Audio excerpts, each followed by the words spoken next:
ஆண்டவராகிய இயேசு கிறிஸ்துவின் தூய நாமம் மகிமைப்படுவதாக. மத்தேயு எழுதிய சுவிசேஷம் 11ஆம் அதிகாரத்தில் இருக்கக்கூடிய வசனங்களை நாம் இப்போது தியானிக்க இருக்கிறோம்.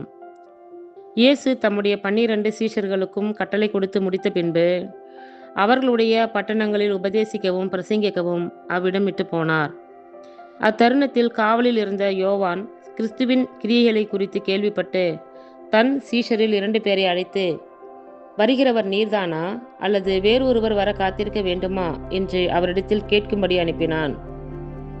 இயேசு அவர்களுக்கு பிரதியுத்தரமாக, நீங்கள் கேட்கிறதையும் காண்கிறதையும் யோவானிடத்தில் போய் அறிவியுங்கள்.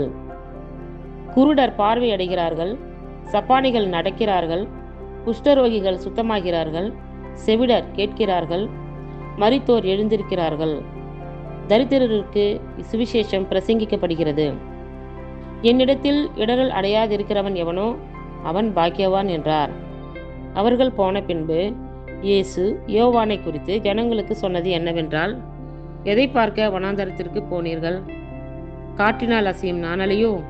அல்லவென்றால் எதை பார்க்க போனீர்கள்? மெல்லிய வஸ்திரம் தரித்த மனுஷனையோ? மெல்லிய வஸ்திரம் தரித்திருக்கிறவர்கள் அரசர் மாளிகைகளில் இருக்கிறார்கள். அல்லவென்றால் எதை பார்க்க போனீர்கள்? தீர்க்கதரிசியையோ? ஆம், தீர்க்கதரிசியை பார்க்கிலும் மேன்மை உள்ளவனையே என்று உங்களுக்கு சொல்லுகிறேன். அது எப்படி எனில், இதோ நான் என் தூதனை உமக்கு முன்பாக அனுப்புகிறேன், அவன் உமக்கு முன்னே போய் உமது வழியை ஆயத்தம் பண்ணுவான் என்று எழுதிய வாக்கியத்தால் குறிக்கப்பட்டவன் இவன்தான். ஸ்திரீகளிடத்திலே பிறந்தவர்களில் யோவான் ஸ்நானனை பார்க்கிலும் பெரியவன் ஒருவனும் எழும்பினதில்லை. ஆகிலும் பரலோக ராஜ்யத்தில் சிறியவனாய் இருக்கிறவன் அவனிலும் பெரியவனாய் இருக்கிறான் என்று உங்களுக்கு மெய்யாகவே சொல்லுகிறேன். யோவான் ஸ்நானன் காலம் முதல் இதுவரைக்கும் பரலோக ராஜ்யம் பலவந்தம் பண்ணப்படுகிறது. பலவந்தம் பண்ணுகிறவர்கள் அதை பிடித்துக் கொள்கிறார்கள். நியாய பிரமாணமும் தீர்க்க தரிசிகள் யாவரும் யோவான் வரைக்கும் தீர்க்க தரிசனம் உரைத்ததுண்டு. நீங்கள் ஏற்றுக்கொள்ள மனதாயிருந்தால் வருகிறவனாகிய எலியா இவன்தான். கேட்கிறதற்கு காதுள்ளவன் கேட்க கடவன். இந்த சந்ததியை யாருக்கு ஒப்பிடுவேன்? சந்தை வெளிகளில் உட்கார்ந்து தங்கள் தோழரை பார்த்து, உங்களுக்காக குழல் ஊதினோம், நீங்கள் கூத்தாடவில்லை, உங்களுக்காக புலம்பினோம், நீங்கள் மாரடிக்கவில்லை என்று குறை சொல்லுகிற பிள்ளைகளுக்கு ஒப்பாயிருக்கிறது. எப்படியெனில், யோவான் போஜன பானம் பண்ணாதவனாய் வந்தான். அதற்கு அவர்கள், அவன் பிசாசு பிடித்திருக்கிறவன் என்றார்கள். மனுஷகுமாரன் போஜன பானம் பண்ணுகிறவராய் வந்தார். அதற்கு அவர்கள், இதோ போஜன பிரியனும் மது பிரியனுமான மனுஷன் ஆயக்காரருக்கும் பாவிகளுக்கும் சிநேகிதன் என்கிறார்கள். ஆனாலும் ஞானமானது அதன் பிள்ளைகளால் நீதியுள்ளதென்று ஒப்புக்கொள்ளப்படும் என்றார். அப்பொழுது தமது பலத்த செய்கைகளில் அதிகமானவைகளை செய்ய கண்ட பட்டணங்கள் மனந்திரும்பாமற் போனபடியினால் அவைகளை அவர் கடிந்து கொள்ள தொடங்கினார். கோராசீனே உனக்கு ஐயோ! பெத்தாசாய்தாவே உனக்கு ஐயோ!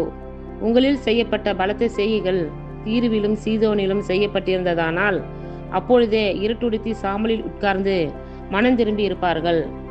நியாய தீர்ப்பு நாளிலே உங்களுக்கு நேரிடுவதை பார்க்கிலும் தீருவுக்கும் சீதோனுக்கும் நேரிடுவது இலகுவாய் இருக்கும் என்று உங்களுக்கு சொல்லுகிறேன். வான பரியந்தம் உயர்த்தப்பட்ட கப்பர்நகூமே, நீ பாதாள பரியந்தம் தாழ்த்தப்படுவாய்.